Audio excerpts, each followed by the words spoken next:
నా కలే ఇలా నిజాలుగా నిలుస్తూ ఉంటే, నా కథలనే కవితలే పిలుస్తూ ఉంటే,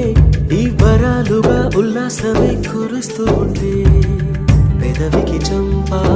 తగిలిన చోట పరవశమేదో తోడవుతుంటే, పగలే అయినా గగనంలోన తారలు చేరెనుగా. నిజంగా నేనేనా ఇలా నీ జతలో ఉన్నా,